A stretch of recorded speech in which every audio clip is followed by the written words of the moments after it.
السلام عليكم ورحمة الله وبركاته نحمده ونصلي على رسوله الكريم أعوذ بالله من الشيطان الرجيم بسم الله الرحمن الرحيم ரமலான் மாதத்தின் நினைவூட்டுதல்.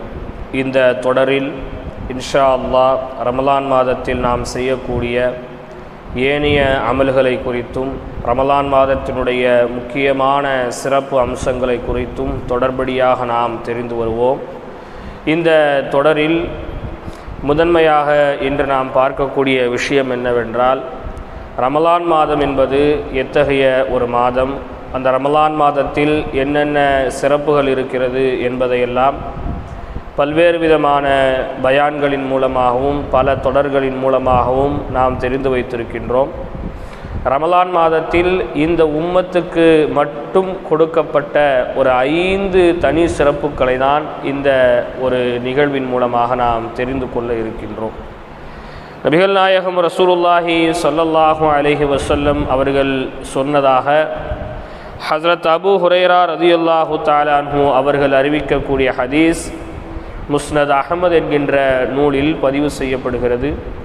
அல்லாஹ்வின் தூதர் ஸல்லல்லாஹு அலைஹி வஸல்லம் அவர்கள் கூறினார்கள், அல்லாஹ் ரப்புல் ஆலமீன் எந்த உம்மத்துக்கும் எந்த சமூக மக்களுக்கும் கொடுக்காத 5 தனி சிறப்புகளை இந்த ரமலானுடைய மாதத்தில் என்னுடைய உம்மத்துக்கு மட்டும் கொடுத்துள்ளான். யாருக்கு மட்டும்தான் கொடுத்துருக்கிறான்? அல்லாஹ் இந்த உம்மத்தை முஹம்மதியாவிற்கு மட்டும்தான். வேறு எந்த உம்மத்துக்கும் அல்லாஹ் அந்த தனி சிறப்புகளை கொடுக்கலை. வேறு எந்த உம்மத்துக்கும் இப்படிப்பட்ட ஒரு பாக்கியங்களை அல்லாஹ் ரப்புல் ஆலமீன் வைக்கவில்லை. இந்த உம்மத்துக்கு மட்டும் கிடைத்தது. அப்போ நமக்கு மட்டும் கிடைத்திருக்கக்கூடிய இந்த பாக்கியத்தை, இந்த சிறப்புக்களை நாம் எப்படியெல்லாம் பயன்படுத்த போகின்றோம், எப்படியெல்லாம் அதை நாம் அல்லாஹ்விடத்திலே அங்கீகரிக்கக்கூடியதாக மாற்றப் போகின்றோம் என்பதை மிக கவனத்தோடு நாம் சிந்தித்து பார்ப்பதற்கு கடமையாக்கப்பட்டிருக்கின்றோம்.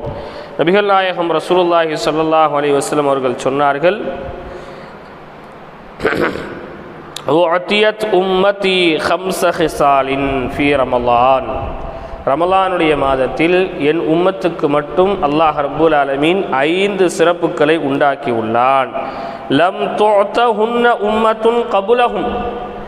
அதற்கு முன்னால் வந்த எந்த உம்மத்துக்கும் அல்லாஹ் தஆலா அந்த சிறப்புகளை கொடுக்கவில்லை. அதிலே முதன்மையானதாக நபி அவர்கள் குறிப்பிடுகின்றார்கள், ஹுலூஃபு ஃபமி ஸாயிமி அத்யபு இன்தல்லாஹி மின் ரீஹில் மிஸ்க். சுப்ஹானல்லாஹ். நோன்பாளிகள் மிகுந்த கவனத்தோடு இதை விளங்கிக் கொள்ள வேண்டும்.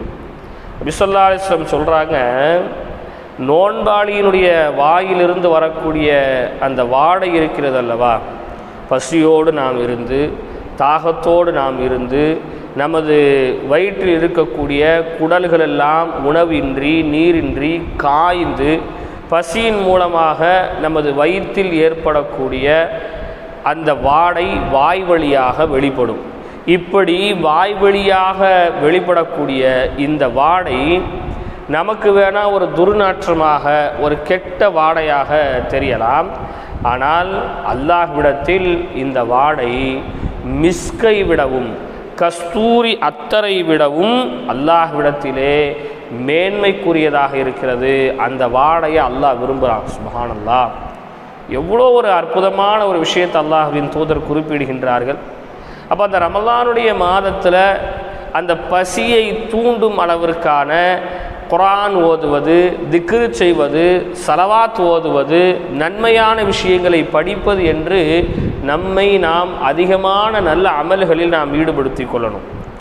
நோன்பாளியாக நாம் இருக்கின்றோம், ஆனால் சஹர் உணவு உண்றதிலிருந்து உறங்கிக் கொண்டே இருக்கின்றோம். லுஹருக்கு எழுந்திருக்கும் போது நம் வாயிலிருந்து ஒரு வாடை வருதுன்னு வைங்க. இந்த வாடை அல்லாஹ் விரும்புகிறானா? இந்த வாடையவா அல்லாஹ் விரும்புகிறான்? இந்த வாடை அல்லாஹ் ரப்புல் ஆலமீன் விரும்பலை. அல்லாஹ் விரும்பக்கூடிய வாடை எதுங்க? நோன்பாளி நோன்பில் அவர் செய்யக்கூடிய நல்ல அமல்களின் மூலமாக அவர் வயிறு காய்ந்து அந்த காய்ந்த வயிற்றிலிருந்து வரக்கூடிய வாடை வாய் வழியாக வெளிப்படுமே, அந்த வாடையை தான் அல்லாஹ் விரும்புகின்றான். வீண் பேச்சுக்களில் ஈடுபட்டு ஹராமான வார்த்தைகளை பயன்படுத்தி நமது வாயின் மூலமாக அல்லாஹ்வின் வெறுப்பை நாம் சம்பாதித்து விடவே கூடாது. அப்போ விஷயம் ரமலானில் விஷயம் நம்மளுடைய நாவை நம்ம கட்டுப்பாட்டுக்குள்ளே வைத்து கொள்ள வேண்டும். அடுத்து இரண்டாவது தனிப்பெரும் சிறப்பை நபிகள் நாயகம் ரசூலுல்லாஹி ஸல்லல்லாஹு அலைஹி வஸல்லம் அவர்கள் சொல்லி காமிக்கின்றார்கள். வதஸ்தக்ஃபிரு லஹுமுல் ஹீதானு ஹத்தா யுஃப்திரு. சுப்ஹானல்லாஹ். வயஸ்தக்ஃபிரு லஹுமுல் ஹீதானு ஹத்தா யுஃப்திரு.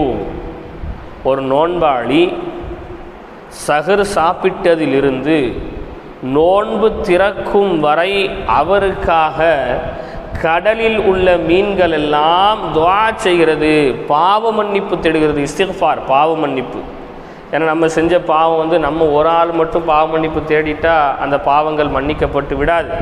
ஏன்னா நம்ம அவ்வளோ குறைவான பாவங்களை செய்யலை. வாழ்க்கையில் அன்றாடம் காலையில் கண் விழித்ததிலிருந்து இரவு கண் உறங்கும் வரை எண்ணிலடங்காத பாவ செயல்களை நமது வாழ்க்கையில் நாம் செய்திருக்கின்றோம். அவை ஒன்றொன்றாக யோசித்து நாம் ஆயுள் காலம் முழுக்க அல்லாட்ட தௌபா செஞ்சாலும் அந்த பாவத்தினுடைய எண்ணிக்கைகளை நம்மளால் சொல்லி முடிக்க முடியாது. அதனால தான் அல்லாஹு தஆலா இந்த மனிதனுடைய எல்லா பாவமும் அந்த நோன்பு நேரங்களில் ரமலான் நேரத்தில் மன்னிக்கப்படணும் அப்படிங்கிறதுக்காக யார் நோன்பாளியாக இருக்கின்றார்களோ அவர் நோன்பு திறக்கின்ற வரையிலும் அவருக்காக கடலில் இருக்கக்கூடிய எல்லா மீன்களும் பாவ மன்னிப்பு தேடுது. எவ்வளோ ஒரு அருப்பெரும் பாக்கியம் அல்லாஹ் ரப்புல் ஆலமீன் இந்த உம்மத்துக்கு கொடுத்துருக்கிறான். யாருக்கு தான்? ரமலானில் நோன்பு வச்சவங்களுக்கு தான். ஏன்னா ரசூலுல்லாஹ்வுடைய வார்த்தை என்ன? ஹத்தா யுஃப்திரு, நோன்பு திறக்கும் வரை என்று அல்லாஹ்வின் தூதர் குறிப்பிடுகின்றார்கள். அப்படி என்றால் நோன்பு வைத்தவர்களுக்கு மட்டும்தான் இந்த தனிப்பெரும் சிறப்பு இருக்கிறது என்பதை நாம் விளங்கிக் கொள்ள வேண்டும். அடுத்து மூன்றாவதாக பெருமானார் ஸல்லல்லாஹு அலைஹி வஸல்லம் அவர்கள் சொன்னார்கள், மிக அற்புதமான ஒரு விஷயம். உலகத்தில் ஒரு பிரமிப்பான இடத்தை பார்த்தோம் என்றால் அதை நமக்கு நாம் சொந்தமாக்கி கொள்ள வேண்டும் என்று ஆசைப்படுவோம். அந்த பிரமிப்பான இடத்திலே இன்னும் கொஞ்ச நேரம் இருக்க வேண்டும் என்று நாம் ஆசைப்படுவோம். அழகான ஒரு இடத்தை பார்த்தோம் என்றால் அதை நம் நினைவில் நாம் மறந்துவிடாமல் வைத்து கொள்வோம். சொர்க்கம் என்பது இயற்கையிலேயே அழகானது தான். சொர்க்கம் என்பது இயற்கையாக அல்லாஹ் படைக்கும் போதே அவ்வளோ ஒரு பிரம்மாண்டமாக அவ்வளோ ஒரு அழகாக அல்லாஹ்வால் படைக்கப்பட்டது தான் சொர்க்கம். அந்த சொர்க்கத்தை அல்லாஹ் ரப்புல் ஆலமீன் ரமலான் மாதத்தில் அலங்கரிக்கின்றான். அல்லாஹு அக்பர்! எவ்வளோ அற்புதமான விஷயங்கள். பெருமானார் ஸல்லல்லாஹு அலைஹி வஸல்லம் அவர்கள் சொன்னார்கள், வயுஸய்யினுல்லாஹு அஸ்ஸ வஜல்ல குல்ல யௌமின் ஜன்னதஹு. ஒவ்வொரு நாளும் ரமலானுடைய மாதத்திலே ஒவ்வொரு நாளும் அல்லாஹ் ரப்புல் ஆலமீன் சொர்க்கத்தை அலங்கரித்து கொண்டே இருக்கின்றான் அந்த நோன்பாளிகளுக்காக. நோன்பு நம்ம எவ்வளோ முக்கியத்துவம் கொடுத்து நம்ம வைக்கணும். அல்லாஹ் அலங்கரிச்சான்னு சொன்னால் அந்த அலங்காரம் எப்படி இருக்கும் கொஞ்சம் யோசித்து பாருங்களேன். எதையெல்லாம் கொண்டு அல்லாஹ் அலங்கரிப்பான்? அல்லாஹ் ரப்புல் ஆலமீன் வைரங்களை கொண்டும் மாணிக்க கற்களை கொண்டும் இதுவரையிலும் நாம் காதில் கேட்கப்படாத பெயர்களில் இருக்கக்கூடிய அதி அற்புதமான விஷயங்களை கொண்டும் அல்லாஹ் ரப்புல் ஆலமீன் அந்த சொர்க்கத்தை அலங்கரிக்கின்றான். அல்லாஹ் அலங்கரித்துட்டு அந்த சொர்க்கத்திடத்தில் சில வார்த்தைகளை அல்லாஹ் சொல்வான். பெருமானார் ஸல்லல்லாஹு அலைஹி வஸல்லம் அடுத்தடுத்து அதை தொடர்பாக சொல்லுவாங்க. அப்போ நம்ம யாராக இருக்கிறோம் அப்படிங்கிறத ரசூலுல்லாஹ் அதில் உணர்த்துறதுக்காக தான் சில வார்த்தைகளை சொல்கிறாங்க பாருங்கள். அல்லாஹ் அப்படி அலங்கரிச்சுட்டு சொல்லுவானா, யகூலு சும்ம யகூலு யூஷிகு இபாதியஸ் ஸாலிஹூன். சுப்ஹானல்லாஹ்! சொர்க்கமே, உன்னை எதற்காக நான் அலங்கரிக்கின்றேன் தெரியுமா? எதற்காக உன்னை இப்பொழுது இருக்கக்கூடிய அழகை மேலும் மெருகூட்டுகின்றேன் தெரியுமா?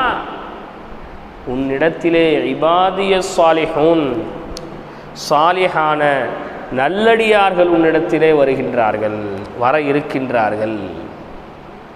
உலகத்தை துறந்து தன் சொந்த பந்தங்களை விட்டு உலக ஆசையை துறந்து வாழ்ந்த என்னுடைய நல்லடியார்கள் உன்னை வந்து அடைய இருக்கின்றார்கள், உனக்குள் நுழைய தயாராக இருக்கின்றார்கள், எனவே தான் உன்னை நான் அலங்கரிக்கின்றேன் என்று அல்லாஹ் அந்த சொர்க்கத்தினிடத்திலே சொல்கின்றான். அப்படின்னா நம்ம நோன்புல யாராக இருக்கணுங்க? ரமலானில் யாராக இருக்கணும்? இபாதிய ஸாலிஹூன், நல்லடியார்களாக நாம் வாழ வேண்டும். நல்லடியார்களுக்கான பண்புகள், ஏராளமான பண்புகள் இருக்கிறது. அந்த பண்புகளை எல்லாம் இந்த தொடரிலே நாம் தொடர்ச்சியாக சொல்லி வருவோம் இன்ஷா அல்லாஹ். அப்போ அந்த நல்லடியார்களுக்காக அந்த சொர்க்கம் அலங்கரிக்கப்படுகிறது. நான்காவதாக பெருமானார் ஸல்லல்லாஹு அலைஹி வஸல்லம் அவர்கள் சொல்லி காமித்தார்கள், வதுஸஃபது ஃபீஹி மரது ஷயாத்தீன். அந்த ரமலானுடைய மாதத்திலே ஷைத்தானை அல்லாஹ் ரப்புல் ஆலமீன் விளங்கிட்டு விடுகின்றான். அவன் ரமலான் அல்லாத மாதங்களில் என்னென்ன பாவமான செயல்களை கொண்டு மக்களை வழிகெடுத்தானோ அதை கொண்டு அவன் ரமலானுடைய மாதத்தில் வழிகெடுக்க முடியாது. நீங்கள் எல்லாம் ஒரு கேள்வி கேட்குறீங்க, அப்போது ரமலானுடைய மாதத்திலும் பாவம் செய்யக்கூடியவர்கள் நிறையவே இருக்கிறாங்களே, தொழுகை இல்லாமல், நோன்பு இல்லாமல், பள்ளியினோடு ஒரு தொடர்பு இல்லாமல், ரமலானுடைய மாதங்களிலும் கூட மது அருந்தி, சூதாடி, தொழுகையை விட்டு எவ்வளவோ பாவமான காரியங்களில் ஈடுபட்டிருக்காங்களே, அப்போ அவங்களெலாம் ஷைத்தான் கெடுக்க தானே செய்கிறான். முஃபஸ்ஸிரீன்கள் சொல்லுவாங்க, அது ஷைத்தான் கெடுக்கலை. இத்தனை ஆண்டு காலங்களாக, இத்தனை மாத காலங்களாக ஷைத்தான் ஆட்டி படைச்ச அந்த தாக்கம்தான் அவனிடத்தில் இருந்து கொண்டிருக்கிறது. 10 மாதமாக ஷைத்தான் வந்து அவன்கிட்ட நோடிக்கிட்டே இருந்திருக்கான் இல்லையா, அல்லாஹ் கட்டி போட்டாலும் கூட அந்த ஷைத்தானுடைய தாக்கம் இருக்குதே, அது அந்த மனிதன்கிட்ட இருந்து கொண்டே இருக்கிறது. அப்படிப்பட்ட மனிதர்கள் தான் பாவ செயல்களிலே ரமலான் மாதத்தில் ஈடுபடுகின்றார்கள். அடுத்து பெருமானார் ஸல்லல்லாஹு அலைஹி வஸல்லம் அவர்கள் சொல்லி காமித்தார்கள், وَيُغْفَرُ لَهُمْ فِي آخِرِ لَيْلِهِ. நாயகம் ஸல்லல்லாஹு அலைஹி வஸல்லம் அவங்க சொல்லி காமிச்சாங்க, அந்த ரமலானுடைய இறுதி இரவிலே அந்த நோன்பாளிகளுக்கு அல்லாஹ் ரப்புல் ஆலமீன் பாவ மன்னிப்பை வழங்குகின்றான் என்று ரமலானை பற்றி முக்கியமான 5 தகவல்களை அல்லாஹ்வின் தூதர் ஸல்லல்லாஹு அலைஹி வஸல்லம் அவர்கள் நமக்கு வலியுறுத்தியிருக்கின்றார்கள்.